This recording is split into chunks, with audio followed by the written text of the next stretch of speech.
ഉത്ഥാനപാതൻ എന്നൊരു രാജാവ് കാല് ഉയർത്തി നേരെ ആവാൻ നിൽക്കുന്ന ഒരാള്, കോണി കയറാൻ പോകുമ്പോ ആദ്യത്തെ പടിയിൽ നിൽക്കുന്ന ആള്. വേറെ വ്യാഖ്യാനമുണ്ട്. അതിലേക്ക് കടന്നാൽ ഈ എപ്പിസോഡിൽ പോയി തീരില്ല. 2 പത്നിമാരുണ്ട്. ഒന്ന് സുനീതി, നീതിയായ കാര്യങ്ങൾ മാത്രം ചെയ്യാം. അങ്ങനെയുള്ളവരുണ്ട്. നീതി, ഒരു തുള്ളി വെള്ളം വേസ്റ്റാക്കില്ല അവര്. ഒരു കടലാസ് കഷ്ണം മറുവശത്ത് എഴുതാവുന്നതാണെങ്കിൽ വേസ്റ്റാക്കില്ല. വെറുതെ കിട്ടിയെന്ന് വെച്ച് കണ്ടമാന ആഹാരം അവര് കഴിക്കില്ല. സുനീതി,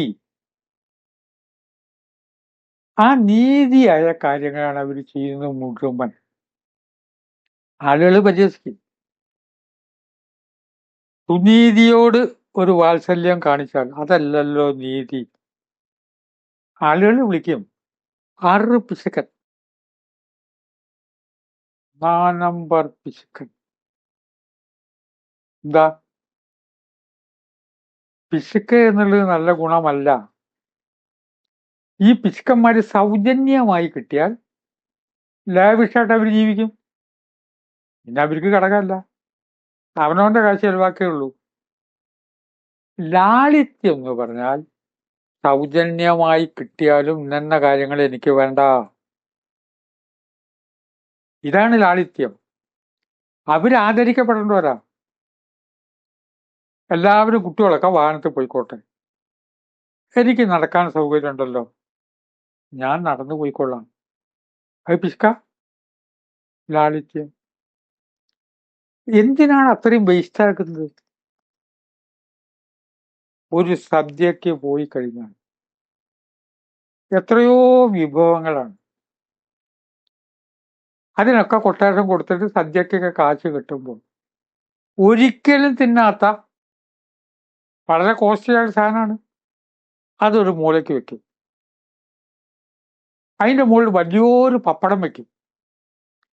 ആ പപ്പടം വെച്ചാൽ ഇതിന്റെ താഴെ കാണൂല,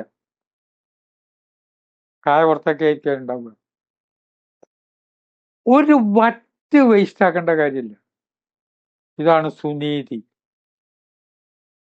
തിരുവള്ളുവരുടെ കഥ കേട്ടിട്ടില്ലേ? ഒരു വറ്റ് താഴെ വീണാൽ സൂചി കൊണ്ട് ആ വറ്റ് കുത്തിയെടുത്ത് ഇപ്പുറത്ത് വെച്ച വെള്ളത്തില് കഴുകി അതും ഭക്ഷിക്കണം. ഇത് ഉറച്ച വിശ്വാസമാണ്. നീതി. ഇന്ന പോലെ ചെയ്തോളൂ, നിങ്ങൾക്ക് കാര്യം സാധിക്കുന്ന പലരും പറയും. അപ്പൊ അവരോട് നമ്മൾ ചോദിക്കേണ്ടി വരും, നോർമലായിട്ടുള്ള ഒരാള് എന്താ ചെയ്യേണ്ടത്? കള്ളപ്പ് എഴുതി കൊടുക്കാൻ മടിയുണ്ട്. നോർമലായ ഒരാൾ ഇപ്പൊ എങ്ങനെയാ വേണ്ടത്? ഇത് പറഞ്ഞു തരില്ല. നിങ്ങളെ ഇങ്ങനെ ചെയ്താലേ ഇപ്പൊ ഇത് കിട്ടുള്ളൂ കേട്ടോ, ലോൺ കിട്ടണമെങ്കിൽ ഇന്നത് എഴുതി കൊടുക്കേണ്ടി വരും. ശരിയല്ല. അതിന്റെ പേരാണ് സുരുചി. രുചിപ്രദമായ കാര്യങ്ങൾക്ക് സൗന്ദര്യം കൂടും. ഉത്ഥാനപാത രാജാവിന് സുരുചിയെ വലിയ ഇഷ്ട.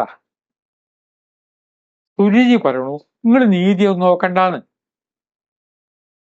നിങ്ങൾക്ക് സ്വാദ് തോന്നുന്നുണ്ടോ? ഉണ്ട്, മതിയാവോളം തിന്നോളൂ.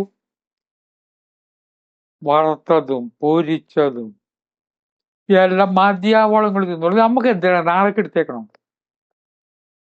ഇത് എവിടേക്കാ എടുത്തി വെക്കണം?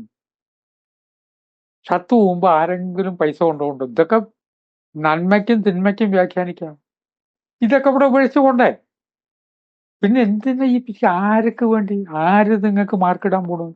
അതുകൊണ്ട് പാവം നോക്കാച്ചാന്ന്.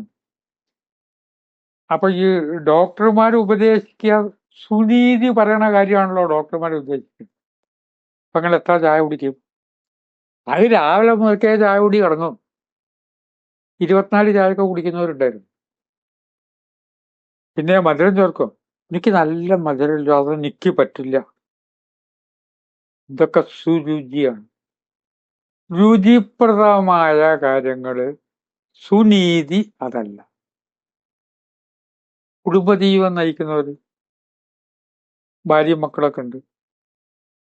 വേറൊരു സുന്ദരിയെ കണ്ടു, സുരുചി പറയും അങ്ങനെയൊന്നും നോക്കാല്ലെന്ന്. വലിയ വലിയ ആളുകൾക്കൊക്കെ എന്തെങ്കിലുമൊക്കെ ആവാം. ഇന്നാളാരാ? ഇന്നാൾക്ക് എത്ര ഭാര്യയുണ്ട്? ഇന്നിപ്പോ എല്ലാവരും കൊട്ടിഘോഷിക്കുന്നുണ്ടല്ലോ ഒരു കേമനെ കുറിച്ച്. ആ കൊട്ടിഘോഷിക്കുന്ന കേമന്റെ സ്വഭാവം അറിയോ? ഈ വർത്താനൊക്കെയാണ് സുരുചി. സുനീതിക്ക് ഭംഗി കുറയും. സുനീതി പറയണതൊക്കെ കേൾക്കാൻ വലിയ ഇഷ്ടമൊന്നും തോന്നില്ല. ആ വലിയ ഇഷ്ടം തോന്നാതിരിക്കാനുള്ള കാരണം പഞ്ചാര വേണ്ടാട്ടോ. എന്നെ പോലെ ഇപ്പൊ ഓപ്പറേഷൻ കഴിഞ്ഞാണ്, ശ്രദ്ധിക്കണേ, ആവശ്യമില്ലാതെ ഉറക്കൊഴിക്കരുത് കേട്ടോ. വണ്ടി കുറച്ച് പതുക്കെ ഓടിക്കണം കേട്ടോ. ഉറക്കം വരുമ്പോ കിടന്നോളൂ. ഇതാണ് സുനീതി. സു കൂട്ടണം നീതി. സുരുചി പറയും അതൊന്നും നോക്കേണ്ട കാര്യമില്ലാന്ന്. കിഡ്നി ഒരെണ്ണം പോയാലും വേറെ ഉണ്ട്. അത് മാത്രമല്ല, കിഡ്നി മാറ്റിയേക്കപ്പോ കാറിന്റെ ടയർ മാറ്റി വെക്കണ പോലെ കിഡ്നി മാറ്റി, അതൊന്നും നോക്കണ്ട. ഒരു ഉള്ളൂ, അടിച്ചു മിന്നിക്ക്. ആർക്കാ സൗന്ദര്യം? സൗന്ദര്യം സുരുചിക്കാണ്. എന്താ രുചിപ്രദമായിട്ടുള്ള ജീവിതത്തിനോട് കൊടുത്തൊരു കൊതി. എൻ്റെ ഒരു സുഹൃത്ത്, ആ സുഹൃത്ത് ഞാനും കൂടി സദ്യക്ക് പോയാലും ഹോട്ടലിൽ നിന്ന് ആഹാരം കഴിക്കുകയൊക്കെ ചെയ്തിട്ടുണ്ട്. ആ വലിയ ഹോട്ടലിൽ പോയിട്ട് എല്ലാം കൊണ്ടുവന്ന് വെച്ചിട്ട് ഒന്ന് എല്ലാത്തിരിക്കും നോക്കും. ഇതേ ഉള്ളൂ, ഇതൊക്കെ വെച്ചിട്ട് അതിന്റെ 10-1 അയാൾ കഴിക്കില്ല. എന്നിട്ട് ചിലത് കൂടി ഇതിനിപ്പോ വേണ്ടി വന്നാൽ നീ കിട്ടൂല്ലേ. ആഹാരത്തിനോട് അമിതമായിട്ടുള്ള ആസക്തി ആയിരുന്നു. അമിതമായിട്ടുള്ള ആസക്തി എന്നിട്ടുണ്ടായി ആളുടെ രൂപം തന്നെ അതിനനുസരിച്ചായിരുന്നു. ജീവിതം ഒന്നേ ഉള്ളൂ, നിങ്ങളുടെ മാതിരിയൊന്നല്ല. എന്തിനാ പിശിക്കണത്? നമുക്ക് വിളമ്പിയതല്ലേ. ഞാൻ ഇത്രേ കഴിക്കുള്ളൂ, ബാക്കിയുള്ളത് വേസ്റ്റ് അല്ലേ എന്ന് വിചാരിച്ചിരിക്കുന്ന ആളുടെ മുഖത്ത് നോക്കിയിട്ട് ഇതൊക്കെ നമുക്ക് കഴിക്കാനുള്ളതല്ലേ. ആള് മരിച്ചു. നല്ല മരണമാണെന്ന് ഞാൻ പറയാം.